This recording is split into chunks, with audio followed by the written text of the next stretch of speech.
Selectivity. In Oracle database, selectivity refers to the ratio of the number of rows returned by a query to the total number of rows in the table. In other words, selectivity measures the uniqueness of the data being selected by a query. A low selectivity means that the query returns a large portion of the table, while a high selectivity means that the query returns a small portion of the table. The selectivity of a query is an important factor in query optimization, as it can affect the performance of the database. A high selectivity query is generally faster to execute, as it returns a smaller set of data. On the other hand, a low selectivity query can take longer to execute, as it returns a larger set of data. To improve the selectivity of a query in Oracle, you can use various techniques such as creating indexes on the columns used in the query's where clause, using the appropriate operators in the where clause, and optimizing the query's logic. Additionally, you can use the explain plan command to analyze the execution plan of a query and identify potential areas for optimization. The percentage of rows in the row set that the query selects, with 0 meaning no rows and 1 meaning all rows. Selectivity is tied to a query predicate, such as where last_name like %, or a combination of predicates. A predicate becomes more selective as the selectivity value approaches 0 and less selective, or more unselective, as the value approaches 1. The selectivity represents a fraction of rows from a row set. The row set can be a base table, a view, or the result of a join. The selectivity is tied to a query predicate, such as last_name equals Smith, or a combination of predicates, such as last_name equals Smith and job_ID equals sh_clerk. Selectivity is an internal calculation that is not visible in execution plans. A predicate filters a specific number of rows from a row set. Thus, the selectivity of a predicate indicates how many rows pass the predicate test. Selectivity ranges from 0.0 to 1.0. A selectivity of 0.0 means that no rows are selected from a row set, whereas a selectivity of 1.0 means that all rows are selected. A predicate becomes more selective as the value approaches 0.0 and less selective, or more unselective, as the value approaches 1.0. The optimizer estimates selectivity depending on whether statistics are available. Statistics not available. Depending on the value of the optimizer_dynamic_sampling initialization parameter, the optimizer either uses dynamic statistics or an internal default value. The database uses different internal defaults depending on the predicate type. For example, the internal default for an equality predicate, last_name equals Smith, is lower than for a range predicate, last_name Smith, because an equality predicate is expected to return a smaller fraction of rows. Statistics available. When statistics are available, the estimator uses them to estimate selectivity. Assume there are 150 distinct employee last names. For an equality predicate last_name equals Smith, selectivity is the reciprocal of the number n of distinct values of last_name, which in this example is 0.006 because the query selects rows that contain 1 out of 150 distinct values. If a histogram exists on the last_name column, then the estimator uses the histogram instead of the number of distinct values. The histogram captures the distribution of different values in a column, so it yields better selectivity estimates, especially for columns that have data skew. Cardinality. Oracle cardinality refers to an estimate of the number of rows that a particular operation in an Oracle database will return. Cardinality estimation is an essential part of query optimization, as it helps the Oracle Query Optimizer to choose the most efficient query plan for a given SQL statement. Oracle uses statistics on tables, indexes, and columns to estimate cardinality. These statistics include the number of distinct values, the number of null values, and the number of rows in the table or index. Based on these statistics, Oracle can estimate the number of rows that will be returned by a query operation. The accuracy of the cardinality estimate is crucial for the performance of the database. If the estimate is too low, the optimizer may choose a suboptimal query plan that results in slow performance. On the other hand, if the estimate is too high, the optimizer may choose an unnecessarily complex query plan that also results in slow performance. To improve cardinality estimation, Oracle provides several tools and techniques, such as collecting and refreshing statistics regularly, using histograms to provide more detailed information about the distribution of data, and using dynamic sampling to generate more accurate estimates for complex queries. An execution plan in Oracle is a description of how the database plans to execute a specific SQL statement. It outlines the steps involved in processing the query and provides valuable insights into how the database is accessing and processing the data.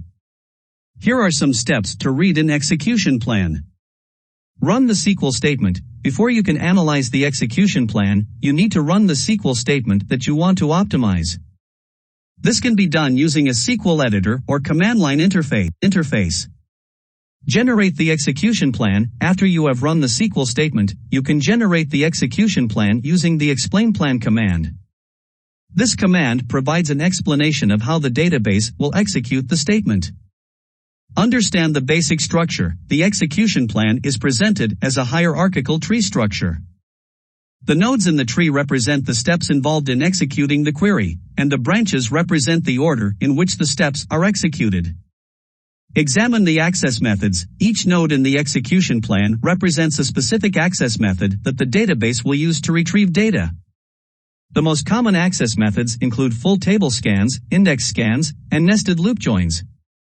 Examining these access methods can help identify performance bottlenecks in the query. Look for optimization opportunities. As you examine the execution plan, look for opportunities to optimize the query. For example, you may be able to add an index to speed up a table scan, or rewrite the query to eliminate unnecessary steps. Consider the cost. Each node in the execution plan has a cost associated with it. This cost represents the estimated amount of time and resources required to execute that step. By examining the cost of each step, you can identify potential performance issues and prioritize optimization efforts. Oracle clustering factor is a performance metric used by the Oracle Optimizer to determine the efficiency of a clustered index. It measures the degree to which the data in the table is physically clustered together in the same data blocks as the index. The clustering factor is calculated by the ratio of the number of data blocks in the table to the number of distinct values in the index. A lower clustering factor indicates that the data is more tightly clustered, which means that fewer data blocks need to be read to satisfy a query using the index.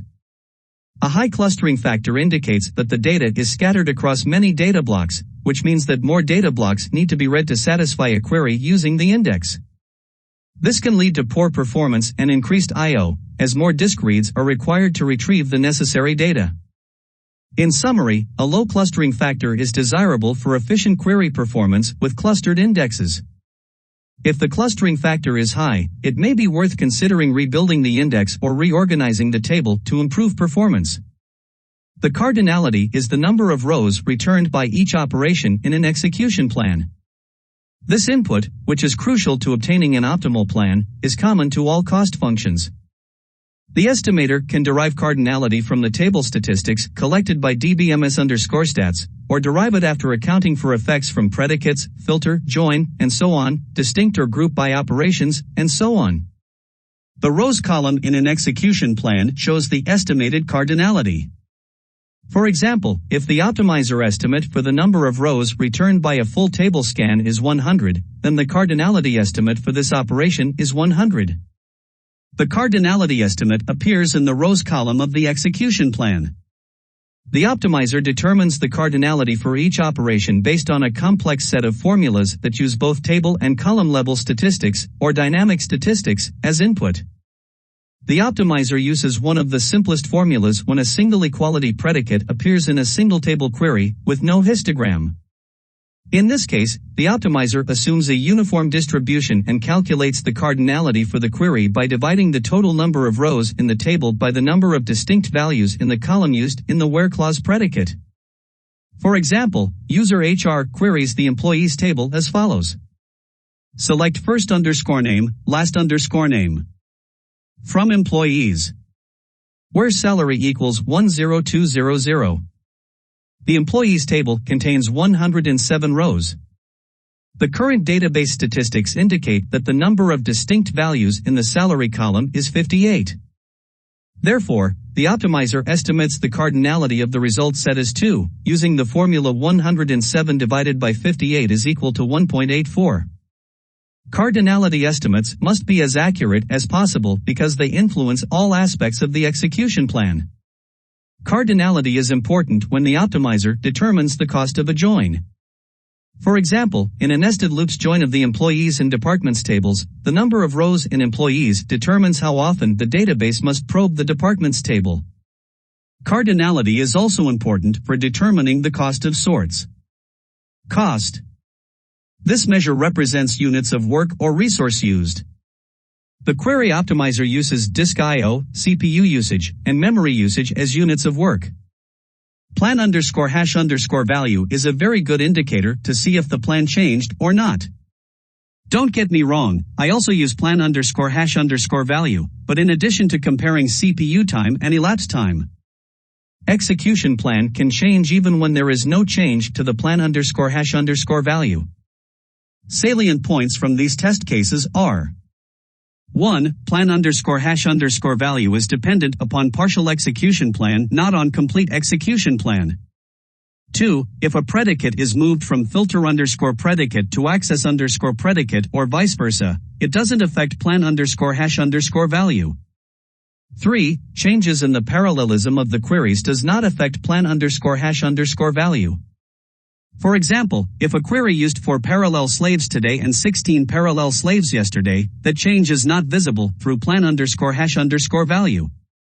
This behavior is expected as parallel_adaptive_multi-user can allocate slaves depending upon the state of that instance. 4. Plan_hash_value is case sensitive to index/table names. Also sensitive to white space characters. 5. Plan_hash_value is not sensitive to index types. For example, if the index type is a function-based index as in our test case number 4, as long as index name did not change plan_hash_value will remain the same. 6. Plan_hash_value is not sensitive to schema either. SQL statement accessing different schemas can have same plan_hash_value too.